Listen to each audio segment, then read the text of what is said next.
안녕하세요. 마일스톤 특허법률사무소 구민식 변리사입니다.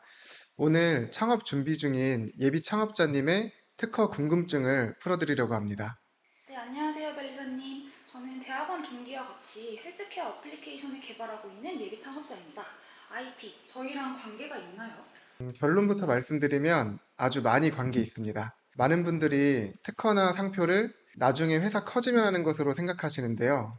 사실 IP는 사업을 시작하는 그 시점부터 따라다니는 문제예요. 지민님이 만드시는 앱의 핵심 기술, 앱 이름, 로고, 심지어 같이 개발하는 동기분과의 권리 관계까지 전부 지식재산 이야기거든요. 오늘 하나씩 풀어드리겠습니다. 저희가 만드는 게 사용자 건강 데이터 분석하는 소프트웨어인데 이것도 특허가 되나요? 네, 됩니다. 흔히 특허는 기계나 물건만 받는 것이라고 오해하시는데 소프트웨어나 데이터 처리 방법도 특허 대상이 돼요.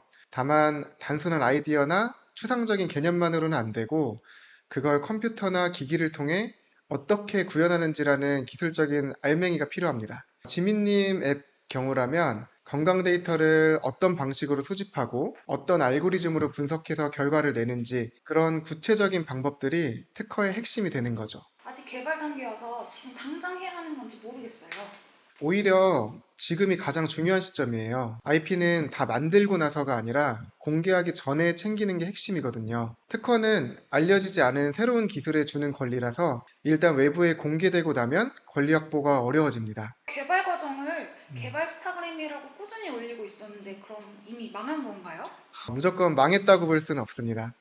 핵심은 무엇을 어디까지 공개했느냐예요. 오늘 UI 작업했다, 팀 회의했다, 이런 일상 기록을 올린 거면 기술 내용이 드러난 게 아니기 때문에 보통 문제가 안 됩니다. 근데 반대로 핵심 알고리즘이나 작동 원리, 구조 이런 것들을 구체적으로 적어두고 그걸 보고 제3자가 똑같은 걸 만들 수 있는 수준이면 그건 신규성에 영향을 줄 수 있어요. 공진대회 출전해서 어플리케이션을 공개할 건데 이것도 공개인가요? 공개적인 발표는 특허의 신규성에 영향을 주는 대표적인 경우예요. 그래서 가장 안전한 건 발표 전에 먼저 출원해 두는 겁니다. 발표 전에 출원만 해두면 어차피 그 시점이 기준점이 되거든요. 시간이 정말 촉박한 경우시면 저희 임시 명세서 출원이라는 제도가 있어요.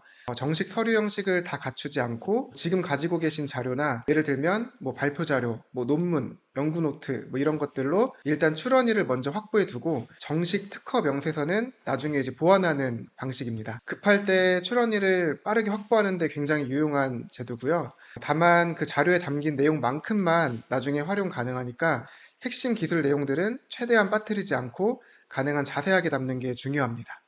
혹시 피치 못하게 일정이 꼬여서 공개나 발표를 먼저 하게 되더라도 방법이 아예 없는 건 아니에요. 우리나라는 공개한 날로부터 12개월 안에 출원하면서 이건 내가 공개한 것이다 라고 주장하고 입증하면 신규성을 잃지 않는 구제 제도가 있거든요. 다만 이 제도가 적용되기 어려운 케이스들도 많기 때문에 보험 정도로만 생각하시고 처음부터 발표나 공개 전에 미리 출원해 두는 게 가장 안전합니다. 동기랑 같이 개발하고 있는데 그러면 특허 출원할 때도 같이 해야 되나요? 네, 맞습니다. 두 분이 함께 발명에 실질적으로 기여한 경우면 원칙적으로 공동으로 출원해야 합니다.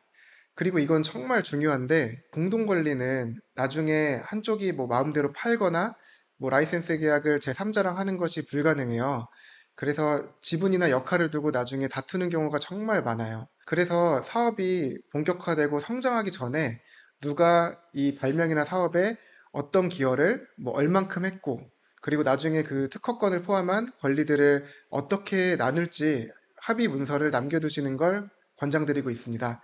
그리고 이런 건 보통 사이가 좋을 때 정리해 두는 게 제일 좋아요.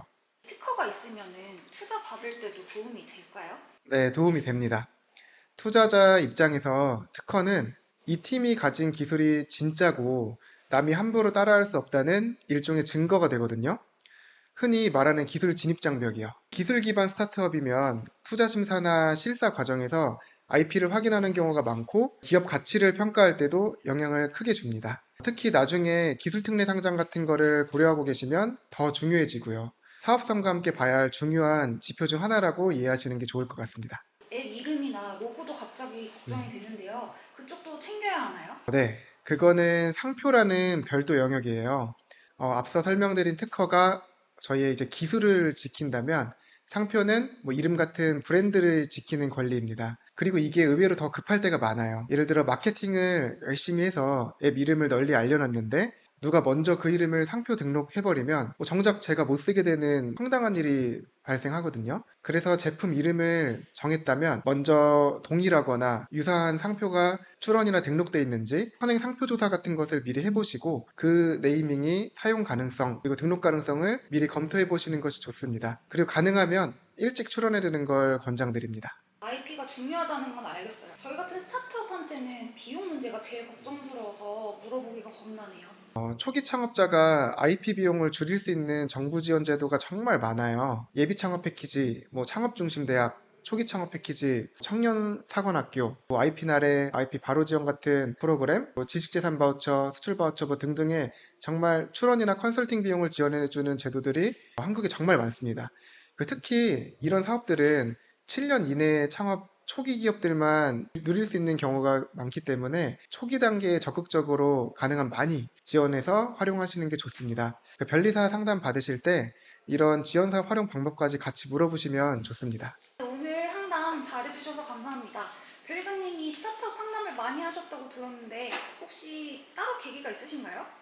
사실 저는요, 변리사보다는 원래 창업이 꿈이었어요. 제 회사를 세워보고 싶었거든요. 그러다가 변리사라는 직업을 알게 됐는데 생각해보니까 이게 창업에 가장 가까운 전문직이겠다 싶었어요. 매일같이 수많은 창업가분들을 만나고 그분들의 기술과 사업을 가장 가까이서 이제 보고 도울 수 있으니까요. 그래서 저는 이제 의뢰인을 고객이라기보다는 같이 가는 사람이라고 생각을 해요. 실제로 제가 의뢰인분들한테 배우는 것도 정말 많고요. 오늘 지민님 같은 분들을 옆에서 이렇게 도우면서 잘 되고 성공하는 모습을 보고 저도 함께 성장하는 게 제가 변리사로 일하는 가장 큰 동력인 것 같습니다. 오늘 그 스타트업 창업자분들이 많이 질문하시는 궁금증을 풀어봤는데요. 비슷한 고민을 가지고 계신 분들이 많을 거라고 생각해요. 궁금한 점은 언제든지 댓글이나 아래 더보기란에 연락처로 문의 주시면 친절하게 상담 드리겠습니다. 이상 특허 1마일이었습니다.